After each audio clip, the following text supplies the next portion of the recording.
I remember when I was a worship assistant at Unity in Marin, and I told the minister I wanted to go barefooted because I felt more grounded.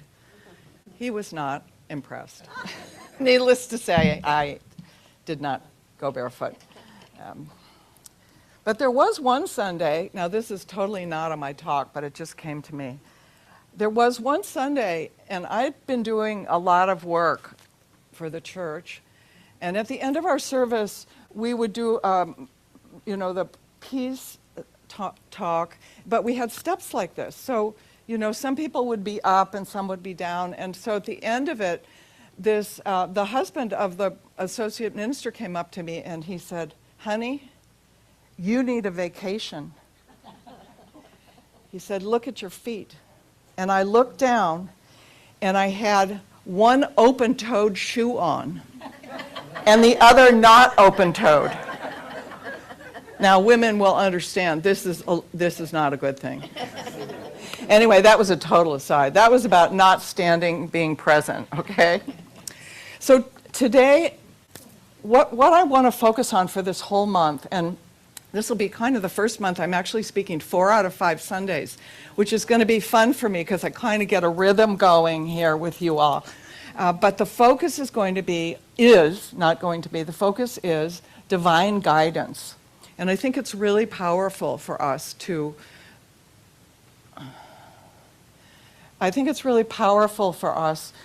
begin to tune our antenna a bit to what it is for each one of us, because it's different for each one of us, how we receive divine guidance, and then what we do with it when we get it. Because some of us like to just, discount it, or think it's not really the divine, it's me or it's my neighbor or something like that. So I have kind of a plan of how we're going to do this over the next 5 weeks. We have Reverend Dahlia is going to be speaking in 3 weeks as well. So what I wanted to talk about this week is this idea that when we're focusing on our receiving divine guidance, there's a quality of allowing and aligning. That's why I loved having the Labyrinth here today, because the idea is where we stand is sacred. Wherever we stand is a sacred place. And we walked into sacred holiness today, didn't we? So it's important for us to kind of begin this process of really developing a deeper awareness to our connection to the divine guidance that is there for all of us, by looking at what does it mean to allow? What does it mean to allow? And kind of like one of the things, it's a lot about not fighting the flow of what's coming in our life, right? We kind of know what it is to not allow, right? It's about when we resist, or when we try to control things, or when we have my time instead of divine time, or my way, or the highway in terms of relationships that we're in or things that we're trying to create. We can kind of get a sense of what that sort of sense of not allowing is. But what does it mean when we allow? What does it mean when we allow? What does it feel like in your body when you allow? There's a sense of relaxation, right? We can breathe. Whereas when we're not allowing, well, we're kind of tight, we're in resistance. There's a sense of openness to allowing, isn't there? There's a sense of being willing maybe to listen more, to listen without having an expectation about what it is we're going to hear, because a lot of times the expectation cuts off what it is that's actually coming in to the field. There's also this sense of trusting. And, we spoke our 5 unity principles. There's one presence and one power active in my life and in the universe. And so part of what the trust is about trusting that the divine presence is in each of us in every moment. And when we say where I stand is sacred, I'm standing in sacredness because I am an aspect of the divine. I'm not saying I'm in the fullness, but I'm an aspect of the divine. So allowing is an important thing for us to begin the process of really unfolding this deeper, I want to say a deepening of our ability to feel and to experience and ultimately to express what we're guided into in our life. Because it's not just about listening, you know, that's part of our unity teachings, right? Number 4 is we can listen, we can pray, and we can meditate, but if we don't take what we get out into the world, put it into action, you know, it's a nice idea, right? And I think a lot of times we could get caught up in the nice idea of things. So what does it feel like when we're aligned? What does alignment feel like? What does it feel like in your body when your body's aligned? There's a structure, isn't there? Yeah. There's a structure when things are aligned. What does it feel like in the body when you're aligned? Are you aligned when you're on the couch watching TV? No. Occasionally. There can be sort of that little extra slouch there, you know. And last time I was speaking, I talked about the 5 Ps, and one of them was aligning our posture, this idea that, you know, and later I'm going to invite you to find a place on the labyrinth to stand, and there will be that sense of alignment in the physical body, if you choose. You don't have to do that if you don't want to, but there'll be that sense of alignment in the physical body as well. What happens to us? What else feels for alignment? I want to get a little bit more, like not wearing high heels for me makes me feel much more aligned.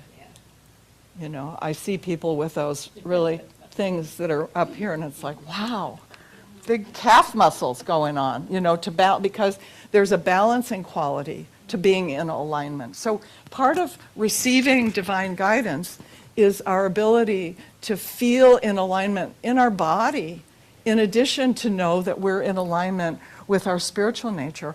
What's another aspect of alignment? Security, yeah. Sort of a sense of safety and security. When we feel that sense of calm peace, we're not feeling there's chaos out there. If you're feeling uncertain, do you feel aligned? Notice how uncertainty can really pull us out of that sense of being spiritually aligned, emotionally aligned, psychologically aligned, kind of in that place of calm presence. Yeah. So that's part of what we want to focus on today when we're looking at what does it mean to allow and to be aligned. What are some of the things that you're unaligned about in your life right now? Does anybody have looping going on at night, like things come up when you're in bed and the mind is just going, you're trying to figure something out? I'm getting some little nods, no big nods. It feels really different, isn't it, that you can see people on Sunday? Do you feel exposed? Do people, I mean, it's a different feeling altogether. I love that I could see all of you in such a neat way. I mean, it's really great. But I could see where for some people it would feel like, you know, it's a little exposed having somebody else see you while you're at church. So anyway, I apologize if you're feeling unaligned and uncertain and vulnerable. And because, but you know, is that not life? Isn't that life? It's about transition, change, things are coming at us all the time, right? And we're called to be present as spiritual beings to what it is that we're called to be and do in the world in every moment. And if we're out of alignment in our physicality and we're out of alignment in our emotional body and we're feeling kind of loopy-doop, you know, we've got loops floating around all the time, or messages telling us that we're something that we're not available, are we? We're not available for what is there for us, because it's always here for us. It's always here for us. So I was thinking, I love to have a scripture or something really powerful that can anchor us. And I kept thinking all week long, what kept coming to me over and over again was the 23rd Psalm. And, you know, maybe it's just because I learned that in Sunday school at the the Congregational Church. But I just kept thinking about it and thinking about it. And then as I was preparing the talk on Friday and Saturday, I thought, well, you know, in a way, this is kind of the perfect anchor for what divine guidance is for us. And also that we have a labyrinth. You know, there's a statement in the Bible, I think, I can't remember where it is. I'm not good at those things, but it's, thy word is a lamp unto my feet. Right? Thy word is a lamp unto my feet and a guide on my path. And when I think of word, what I think is the collective consciousness of the presence of God. When I'm in the presence, when I'm in the consciousness of knowing that the divine presence is who I am and that I'm always connected to it, that awareness, that consciousness becomes a lamp unto my feet and a light on my path. So it gives me what I need in terms of guidance to take the next step. And isn't that what we need? We need something that really anchors us and brings us a sense of security that we're on the right path and that we have enough in front of us, maybe not the whole vision, but enough in front of us that we can take that next step with a sense of security and safety. There's a scaffolding. I kind of like that idea. We kind of have a divine scaffolding that holds us. The labyrinth will be that for you if you come this afternoon and do the entire walk that Harker's going to lead us through, because this is a sacred scaffolding that holds us in a sacred space while we carry whatever is going on inside of us. Super powerful. But I want to just go through really briefly the 23rd Psalm before we have a chance to do our own stand, because I think this is such a powerful, powerful psalm. So, and if you want to speak it aloud with me, feel free to do that, because some of you know this really beautifully. So, and maybe close your eyes. The Lord is my shepherd, I shall not want. He maketh me to lie down in green pastures. He leadeth me beside the still waters. He restoreth my soul. He leadeth me in the paths of righteousness for his name's sake. Yea, though I walk through the valley of the shadow of death, I will fear no evil, for thou art with me. Thy rod and thy staff, they comfort me. Thou preparest a table before me in the presence of mine enemies. Thou anointest my head with oil. My cup runneth over. Surely goodness and mercy shall follow me all the days of my life, and I will dwell in the house of the Lord forever. Such a powerful, powerful, powerful scripture for us.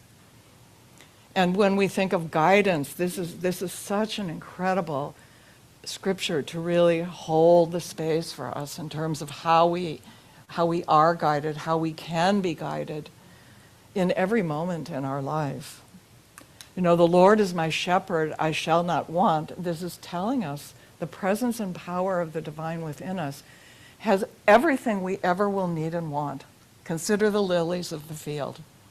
You know, there's this instant awareness that we are totally guided and that everything that is ours to have and be and know is available to us in the moment.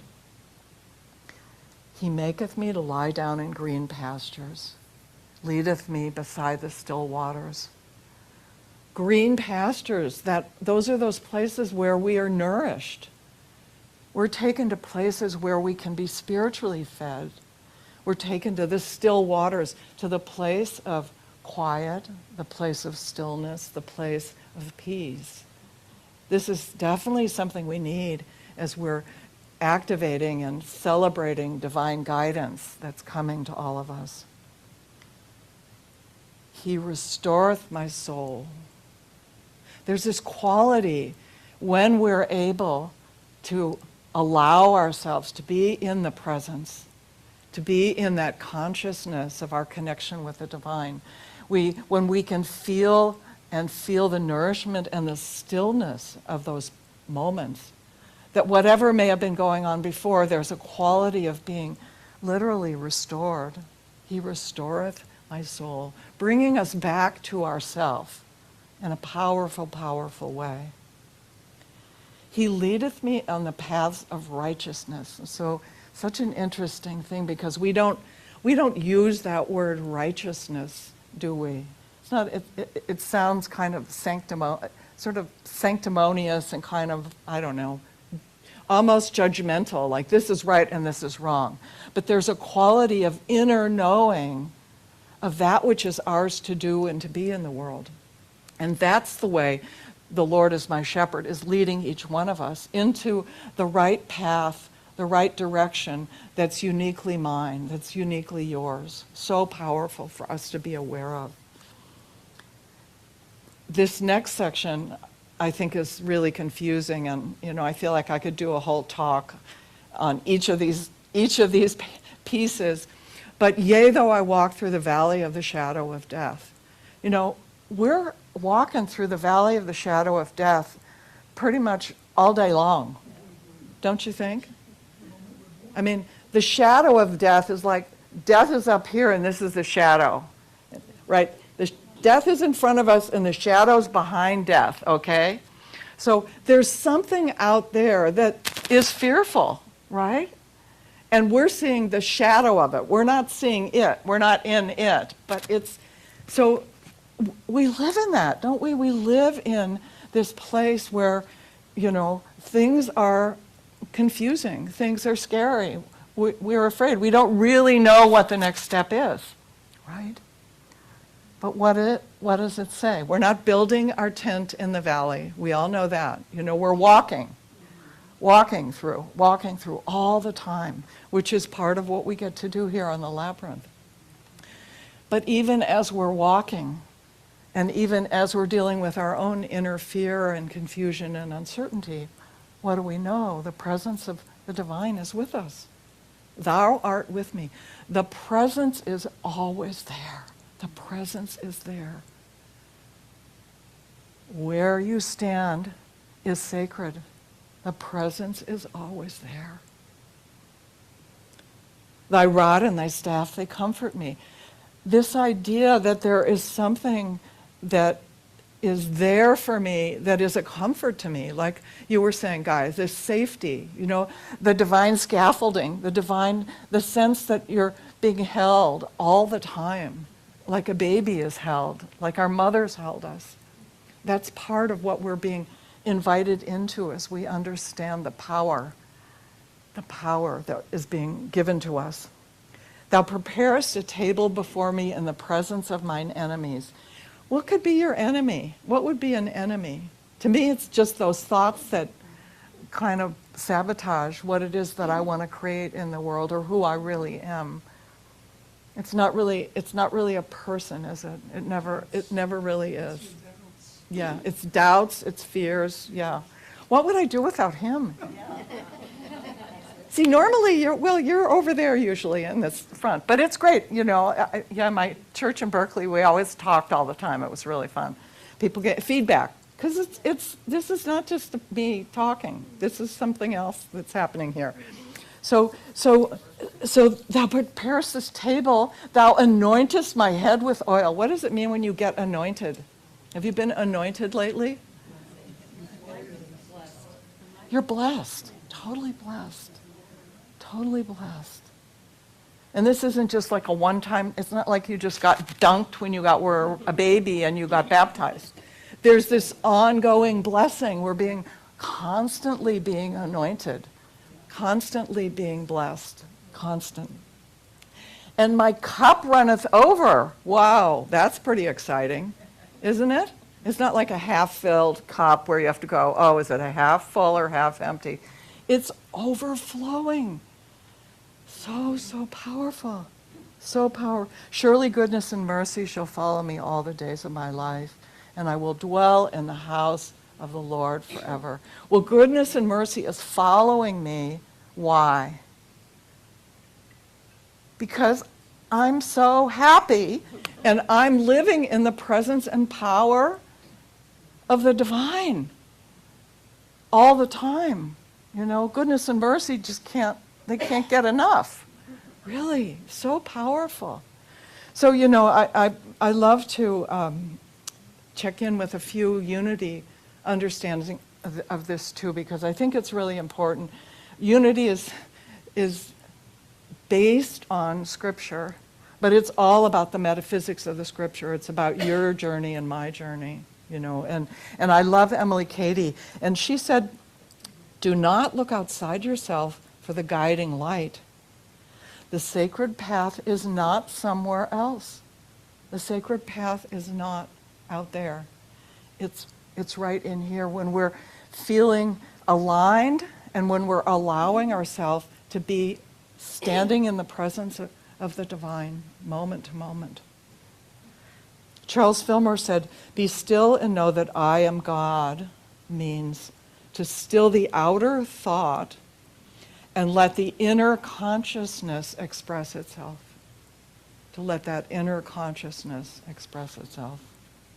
So what I'd love to do today is I'd like to give everyone a chance to take a stand on the labyrinth, if you choose to. And again, there's no requirement.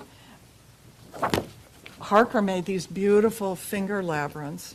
And the thing about a labyrinth is it kind of reminds us of life. This particular labyrinth, and I had one of these when I started my church in Berkeley. We painted it on the floor. Unity Center for the Creative Spirit, 2000 was when I created the church. And we painted a 7-circuit labyrinth on the floor. And it's interesting because this 7-circuit labyrinth, it can represent the 7 stages of our life, from infancy all the way to our mature and elderhood. But you'll notice with a labyrinth, it's not a maze. You can go, there's one way in and there's one way out. It's not meant to confuse you. But you'll see there's certain places where you start in one direction and then all of a sudden you can't keep going in that direction anymore. Is that not like life? You have to turn around. In this case, it's going back in the other direction. And so there's so many beautiful metaphors that we can experience when we take time to fully walk the labyrinth. And I really invite all of you to come back at 12:30 and take that experience for yourself today. It's very, very precious, very, very powerful. But what I'd like to do right now, I think that I was thinking we might need to divide the group, but nobody's going to get to stand in the center. Sorry about that. I know you want to be there, but we're going to just keep those candles in there. Take a moment and just look at a space there where you think you'd like to stand. And I'm just going to invite you to walk in, and please don't walk with shoes. Take your shoes off. And if you don't want to walk, you could just do your finger labyrinth. Don't be shy. Just go ahead and go in. And you might find yourself somebody else standing on your spot, but there you go. Yeah, that'd be great.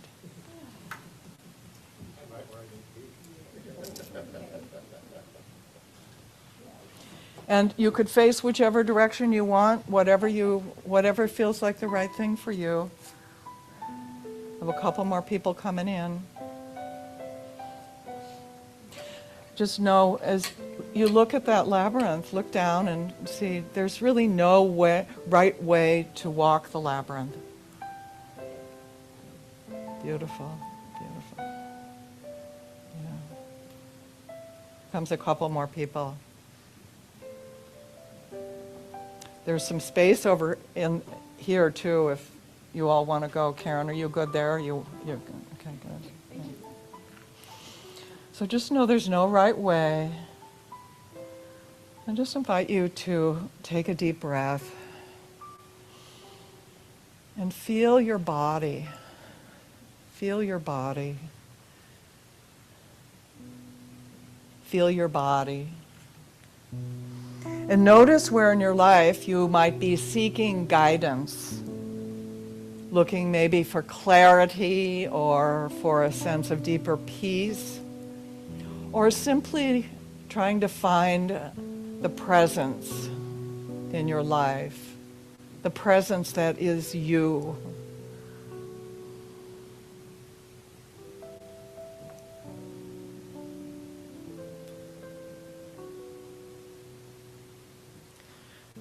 And notice, take a moment and notice your body posture, where you stand is sacred. Where you stand is sacred and holy. And you do not need the whole path. So simply be still and allow.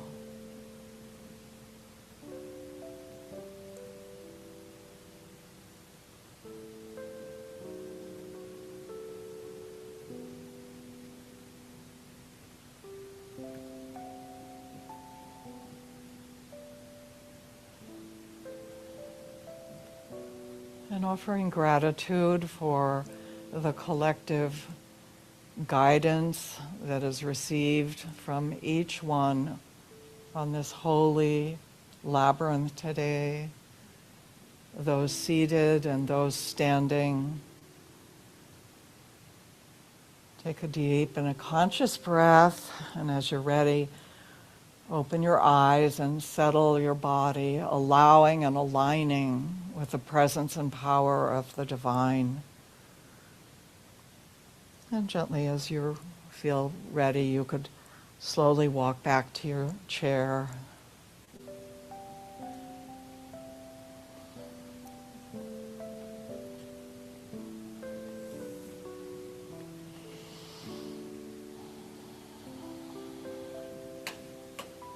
I know that some of our paths are walked slowly, sometimes over a lifetime. Some are walked in deep reverence and quiet, and others have a brass band behind us. Some have certainty mixed with uncertainty and doubt. But all sacred journeys begin the same way. All sacred journeys begin by becoming present to where you are. Where you stand is sacred.